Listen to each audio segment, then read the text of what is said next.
आकाश missile Bharat के air defence system की एक मजबूत दीवार है जिसे भेद पाना पाकिस्तान की मिसाइलों और फाइटर जेट के बस की बात नहीं है। आकाश मिसाइल भारत ने खुद डेवलप की है और अब युद्ध के टाइम पर इसकी काबिलियत का लोहा सभी मान रहे हैं।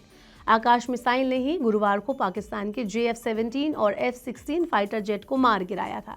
लेकिन क्या आपको पता है कि इस मिसाइल को कौन सी भारतीय कंपनी बनाती है और आकाश मिसाइल बनाने की लागत कितनी आती है? क्या आपको आकाश मिसाइल बनाने वाली कंपनी के स्टॉक में निवेश करना है? अगर हाँ, तो ये वीडियो आप लास्ट तक जरूर देखना, क्योंकि इस वीडियो में मैं आपको इस सब के बारे में बताने वाली हूँ। तो ये वीडियो एंड तक देखना ना भूलें। Hello and welcome to Money 9। मैं हूँ मीनू शर्मा। पाकिस्तान के हमले का भारतीय सैन्य बल मुंह तोड़ जवाब दे रहे हैं।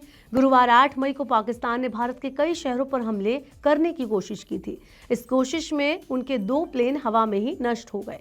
बता दें कि आकाश मिसाइल ने पाकिस्तान के F-16 और JF-17 प्लेन को हवा में ही मार गिराया था।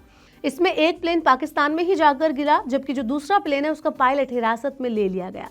आकाश मिसाइल को भारत डायनामिक्स और DRDO ने मिलकर बनाया है और ये भारत के सबसे विश्वसनीय एयर डिफेंस सिस्टम में से एक है। इस मिसाइल को भारत ने अर्मेनिया और फिलीपींस को भी एक्सपोर्ट किया है। Akash surface to air missile system है जो फाइटर जेट्स, क्रूज मिसाइल और ड्रोन सिस्टम सहित सभी तरह के हवाई खतरों से निपट सकता है। अब आपको बताती हूँ कि इस मिसाइल की लागत क्या है। तो एक आकाश मिसाइल की लागत करीब 2.5 करोड़ रुपए के आसपास जाती है, जबकि इसके पूरे सेटअप जिसमें लॉन्चर, रडार और दूसरे सिस्टम शामिल होते हैं, उसकी कुल कीमत करीब 1000 करोड़ रुपए तक जाती है। आपको शायद ये कीमत ज़्यादा लग रही होगी, लेकिन अमेरिकी मिसाइलों के मुकाबले आकाश मिसाइल काफ़ी सस्ती है। अमेरिका की पैट्रियट या दूसरी पश्चिमी मिसाइलों की अगर मैं बात करूं तो उनकी जो लागत है वो 10 से 15 करोड़ रुपए तक आती है। अगर उनके पूरे लॉन्चर और रडार को मिला लिया जाए तो ये और भी महंगी साबित हो जाती है।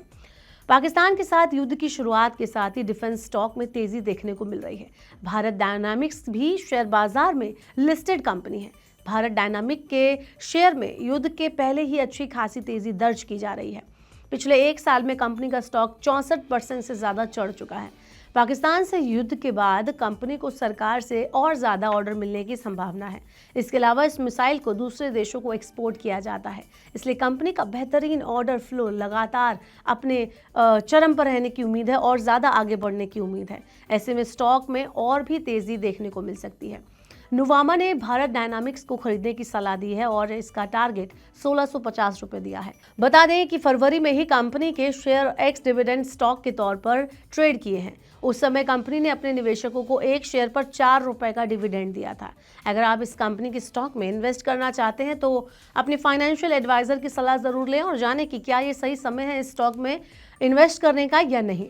ऐसे और वीडियोस के लिए देखते रहिए मनी 9। और आपके हिसाब से क्या ये सही समय है? क्या आपको लगता है कि स्टॉक परचेज करना चाहिए या नहीं? आप हमें कमेंट बॉक्स में बता सकते हैं। ऐसे और वीडियोस के लिए देखते रहिए मनी 9 और सब्सक्राइब करें मनी 9 का यूट्यूब चैनल।